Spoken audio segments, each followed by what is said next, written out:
All right, welcome to this episode of Docs and Drafts. The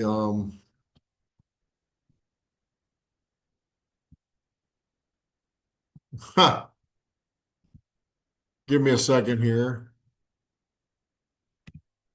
because it's never as easy as it should be. There's too many buttons to hit. So, welcome to Documents and Drafts, the podcast where we look at historical documents, especially in the United States. And we drink some really cool beer along the way, and we talk about some really other cool stuff as well. So this episode, um, we're going to use, these are the two books we use, 50 Core American Documents provided by um, students from Ashland University. And we also use Our Nation's Archives, a History of Documents of the United States, edited by Eric Brown and Jay Crosby, which I bought at Barnes & Noble years ago for like 12 bucks. We're going to use that one today. We're going to read a piece from Ben Franklin about about adopting the Constitution. We're going to read a piece from Thomas Jefferson. We're actually going to read that piece. The tree of liberty must be refreshed from time to time with the blood of patriots and of tyrants. We're going to drink some Sunshine Pilsner from Trogues Brewing in Western PA.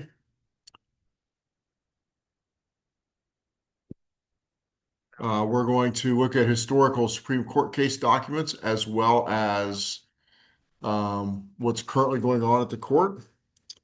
And then we'll wrap it up. So again, here we go. Again, this Riley's. The music is provided by Soundstripe. I'm trying to do all this YouTube and all this fun stuff all at the same time. So forgive me if it looks kind of funky now and again. All right, so the first thing we're going to do is turn the music down just a skosh. Okay. And we are going to look at Benjamin Franklin's address to in support of the Constitution. Again, this comes from this comes from Our Nation's Archives, a history in United States in documents. So here's the background.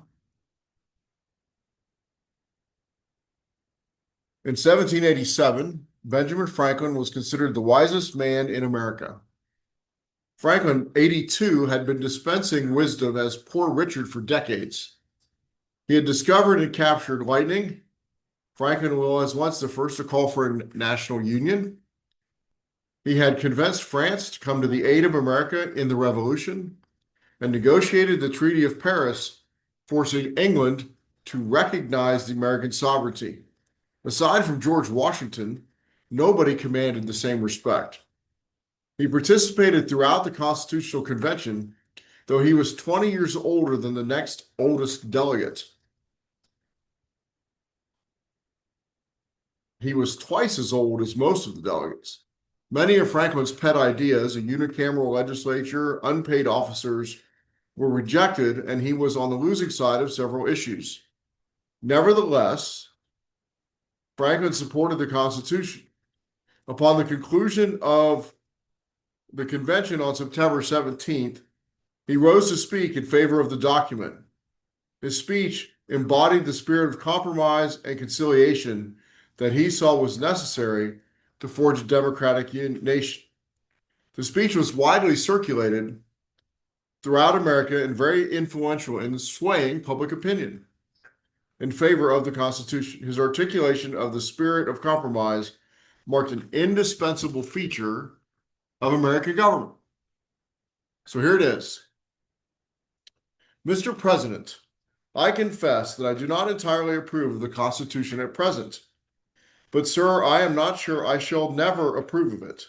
For having lived long, I have experienced many instances of being obliged, by better information or fuller consideration, to change opinions even on important subjects, which I once thought right, but found to be otherwise. It is therefore that the older I grow, the more apt I am to doubt my own judgment and to pay more respect to the judgment of others. Most men, indeed, as well as most sects in religion, think themselves in possession of all truth, and that whoever others differ from them, it is far error. Steele, a Protestant in a dedication, tells the Pope that the only difference between our two churches is that the opinions of the certainty of their doctrine. It is that the Roman Church is infallible, and the Church of England is never in the wrong. But though many private persons think almost as highly of their own infallibility as that of their religious sect, few express it so naturally as a certain French lady who, in a little dispute with her sister, said, "I don't know how it happened, sister, but I meet with nobody but myself that's always in the right."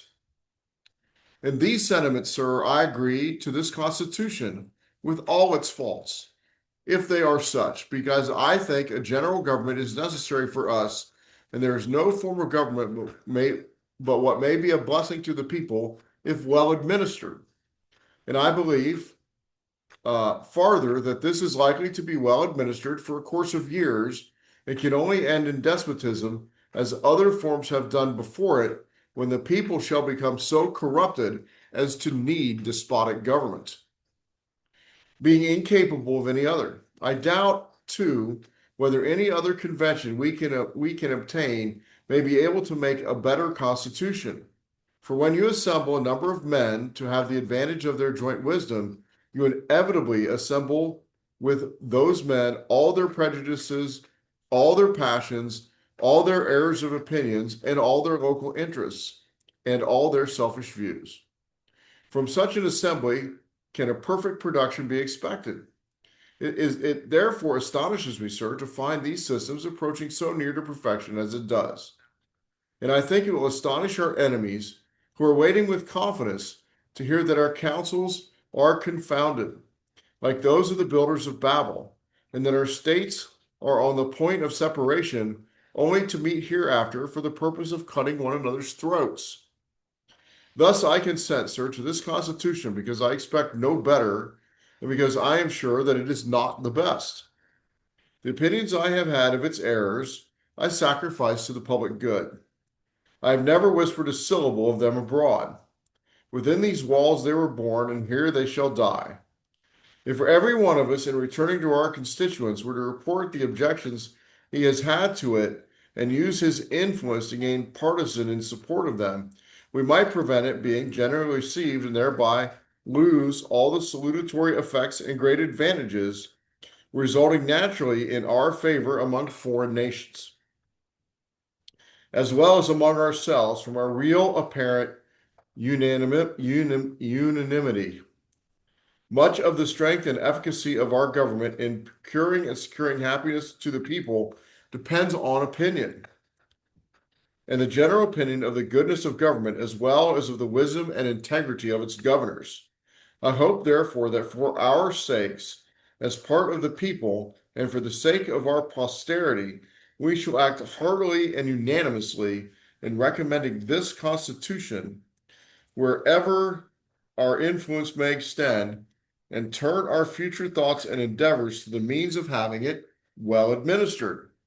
On the whole, sir, I cannot help express a wish that every member of the convention who may still have objections to it would, with me on this occasion, doubt a little of his own infallibility, and to make manifest our unanimity and put his name to this instrument. So that was Benjamin Franklin in support of our Constitution.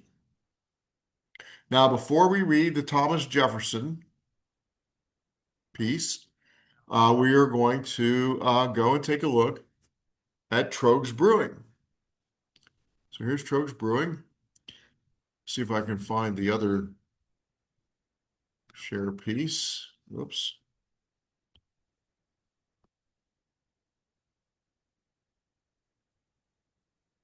what did I do here? Oh. Um, I don't know what I did. I'll turn the meeting. Here we go.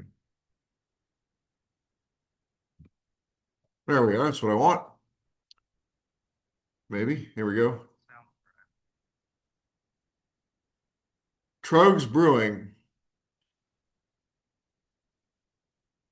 This is from their webpage called trogs.com. Troegs. Family owned and independently crafted. They've been around for 25 years. We're a bunch of family, friends, and kindred spirits who share a love of great beer. Together we make Trogs. Founded in Pennsylvania in 1997 by brothers John and Chris Trogner, Trogs is driven by a sense of adventure and curiosity. You might know our Perpetual IPA, the best-selling IPA in Pennsylvania, or the dark malty and crisp Troganator. I've had that; it's very good.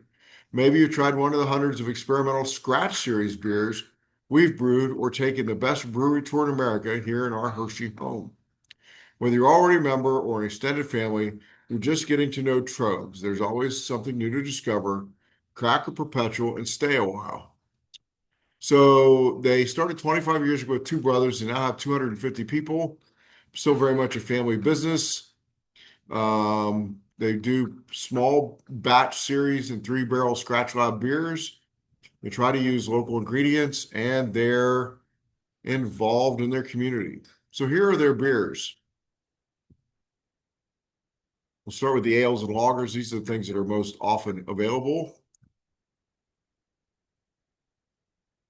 Perpetual IPA, Graffiti Highway IPA, Graffiti Highway Double IPA, Troganator Double Bock, Sunshine Pilsner, which is what I'm drinking today.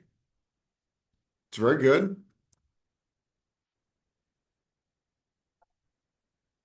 It's one of those great, what I call post-yard work, post-golf, post whatever athletic endeavor you like to do.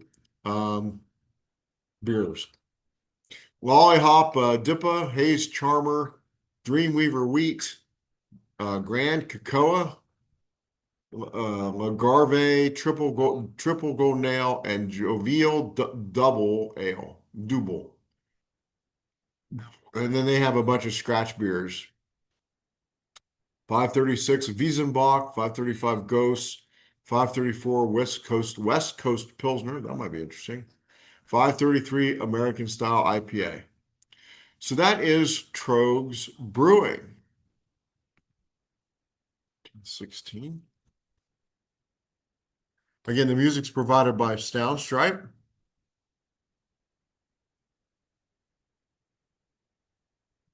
Trogs Brewing. All right, so now we're going to go back to our share screen here.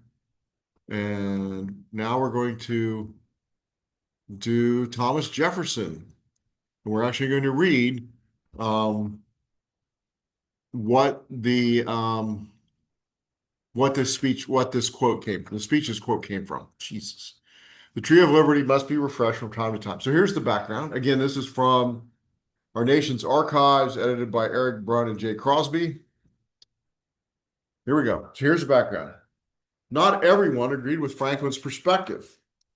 The publication of the proposed Constitution came as a surprise to many who were not even aware that a completely new form of government was in the works. Initial reactions were mixed. Thomas Jefferson, who was in Paris at the time of the convention, had decidedly mixed views of the Constitution. On November 13, 1787, wrote a letter to William Stephen Smith and expressed his reaction and questions the need for a new constitution. So here's the letter. Dear Sir, I do not know whether it is to yourself or Mr. Adams that I am to give my thanks for the copy of the new Constitution. I beg leave through you to place them where due. It will be yet 3 weeks before I shall receive them from America. There are very good articles in it and very bad. I do not know which preponderates. What I have lately read in the history of Holland, in the chapter on Stadtholder, would have sufficed to set me against a chief magistrate eligible for a long duration. If I've ever been disposed towards one, and what we have always read of the election of Polish kings should have forever excluded the idea of one continuable for life. Wonderful is the effect of imprudent and preserving lying. The British ministry have so long hired their gazetteers to repeat and model into every form lies about our being in anarchy that the world has length believed them. The English nation has believed them. The ministers themselves have come to believe them. And what is more wonderful, we have believed them ourselves. Yet where does this anarchy exist? Where did it ever exist except in the single instance of Massachusetts? And can history produce an instance of a rebellion so honorably conducted? I say nothing of its motives. They were founded in ignorance, not wickedness. God forbid we should by every 20 years without such a rebellion. The people cannot be all and always well informed.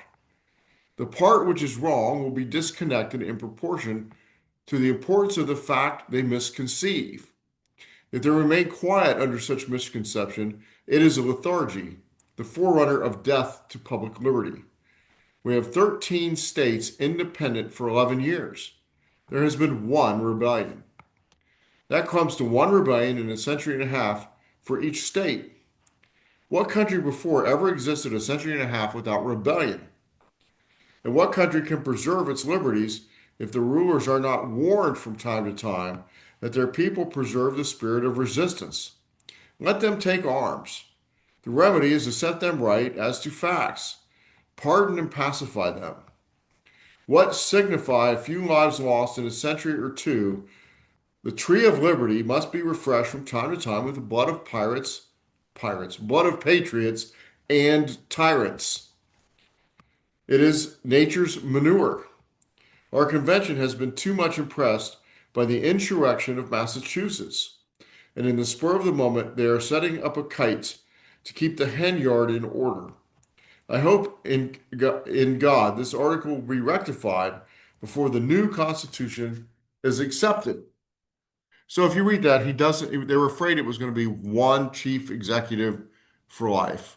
It didn't end up being that, but that was one of Jefferson's concerns.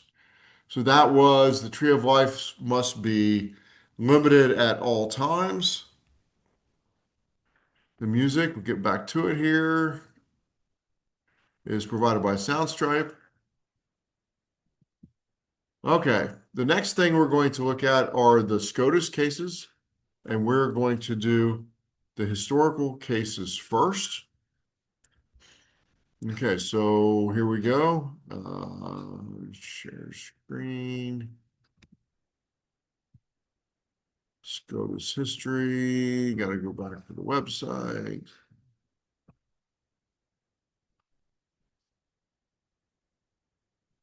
Don't need tropes anymore and get rid of that. All right. So these are cases from 1789 to 1850. We're going to look at three. Briscoe versus the Bank of Commonwealth of Kentucky, which is first. Here we go. This was in 1837. Here's the facts of the case. Before I read it, I'm going to have a drink of my Trogs. Very good. Kentucky authorized a state-owned and operated bank to issue banknotes that circulated as currency. The bank gave Briscoe the notes in exchange for a promissory note. Briscoe failed to repay, so the bank sued him. Briscoe claimed that the bank, and thus Kentucky, had violated the Constitution. Here's the constitutional question. By issuing notes and currency, did the bank violate the constitutional provision in Article 1, Section 10, in that no state shall admit bills of credit? The court rejects Briscoe's argument. The clause prohibiting bills of credit applies to notes issued indirectly through a corporation. The bank had issued the notes on its own credit and not on the credit of the state. So that was Briscoe versus the Bank of Kentucky. Cohen's. This one is called Cohen's v. Virginia and from 1821. An act of Congress authorized the operation of a lottery in the District of Columbia. The Cohen brothers proceeded to sell DC lottery tickets in the state of Virginia, violating state law. State authorities tried and convicted the Cohens and then declared themselves to be the final arbiters of disputes between the states and the national government. Did the Supreme Court have the power under the Constitution to review the Virginia Supreme Court's rulings? That's the constitutional question. Here's the conclusion in a decision for Virginia. In a unanimous decision, the court held that the Supreme Court had the jurisdiction to review state criminal proceedings. Chief Justice Marshall wrote that the court was bound to hear all cases that involved constitutional questions and that this jurisdiction was not dependent on the identity of the parties in the cases. Marshall argued that state laws and constitutions, when repugnant to the Constitution and federal laws, were absolutely void. After establishing the court's jurisdiction, Marshall declared the lottery ordinance a local matter and concluded that the Virginia court was correct to fine the Cohen brothers for violating Virginia law. So that is Cohen's v. Virginia. One more.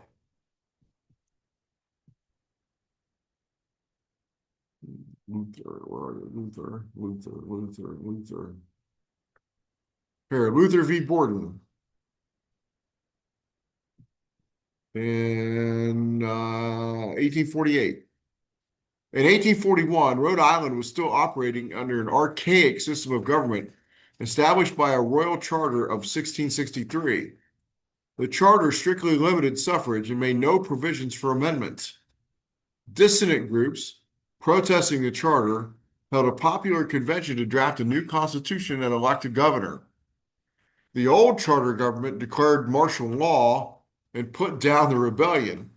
Although no federal troops were sent, one of the insurgents, Martin Luther, brought suit, claiming the old government was not a republican form of government, and its acts were thereby invalid. Question: did the court have the constitutional authority to declare which group constituted the official government of Rhode Island? Conclusion: the court held that the power of determining a state government had been lawfully established, did not belong to the federal courts, and it was not the function of such courts to prescribe the qualification for voting in the states.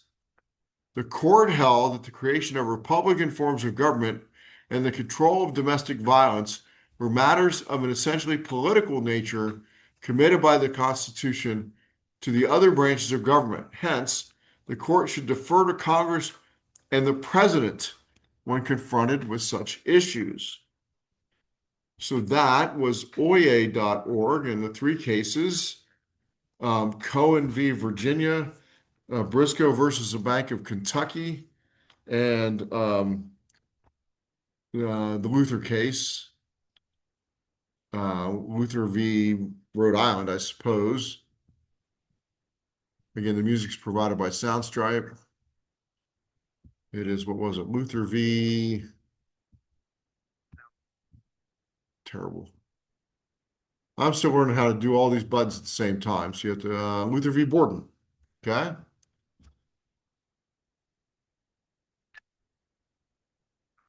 So anyway, that is oye.org. So we got one more thing we're going to do today. And we're going to look at what's going on with SCOTUS blog. Here we are. So this is just scotusblog.org. Take another drink of my Trogs. Very good.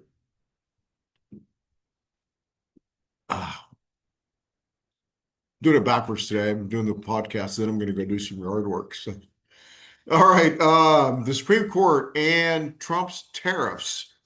An explainer. This is by Amy Howe on August 25th. The Supreme Court will consider whether to hear a challenge to the president, Donald Trump's tariffs, during its long conference on September 29th. This explainer describes the laws at the heart of the dispute, the arguments presented by different parties, and the court's potential next moves. So if you'd like to read that article, it's probably really good. I'm going to read that at the end, but I'm not going to read the whole thing now. Just make sure you read it. The SCOTUS Focus, this is by Kelsey Dallas on August 27th. Is the Supreme Court historically unpopular right now, or is it? Over the past 2 months, at least 7 national polls have explored America's view of the Supreme Court. They've told conflicting stories about how the court's approval rating has changed over time and where it stands today. Here are 4 conclusions you can actually draw from the surveys. Well, we're going to look at that real quick. Okay, just real quick. Let's see what the 4 conclusions are. The Supreme Court's conclusion 1, the Supreme Court's approval rating is under 50%. Conclusion number 2, there's a partisan gap in Supreme Court approval ratings. Number 3, the Dobbs decision still looms large in the Supreme Court polling. That's the one that gave Roe v. Wade back to the states. Number 4, men are more likely to approve the Supreme Court than women. Not surprised by that either. The emergency docket. The Supreme Court allows the Trump administration to terminate $783 million in NIH grants linked to DEI initiatives. This is by Amy Howe on August 21st. On Thursday, the Supreme Court, in a 5-4 vote, allowed the government to go forward with ending nearly $800 million in grants tied to DEI programs. In dissent, Justice Brown Jackson accused the majority of having no fixed rules beyond ensuring that the Trump administration always wins. And lastly, SCOTUS Focus. Again, this is from by Zachary Shemtob on August 21st. There has been much speculation about whether Justice Neil Gorsuch is such a staunch defender of American Indian rights, with one court observer declaring that this will remain a mystery unless and until Gorsuch publishes his memoirs. Reviewing the justice's Supreme Court opinions on the subject, however, provides a strikingly clear answer. So if you want to read that, read that. All right, so today,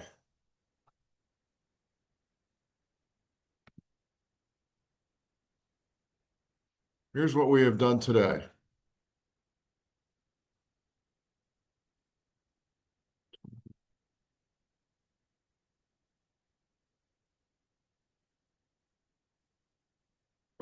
We read Ben Franklin's support of the new Constitution.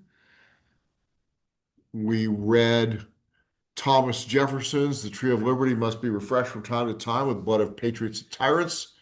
He was not in support of the Constitution, specifically a chief executive that would be appointed, that would be elected for life. That was what Alexander Hamilton wanted. And Jefferson probably only wanted for a year, but we ended up with 4 and 2-term totals.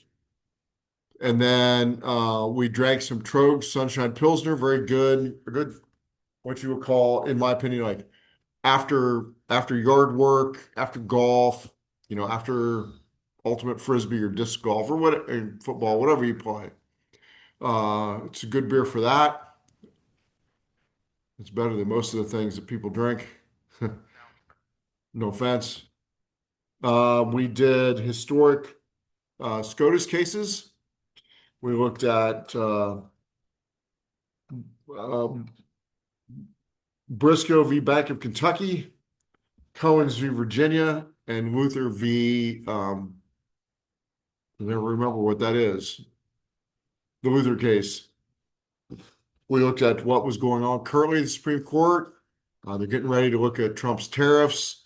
They allowed Trump to cut about $700 million of NIH grants. They talked a little bit about Neil Gorsuch and where the Supreme Court stood in favorability ratings. So lastly, I want to thank the following. And to let you know, the podcast is available on Spreaker.com, iHeartRadio, Spotify, Podcast Addicts, and other platforms.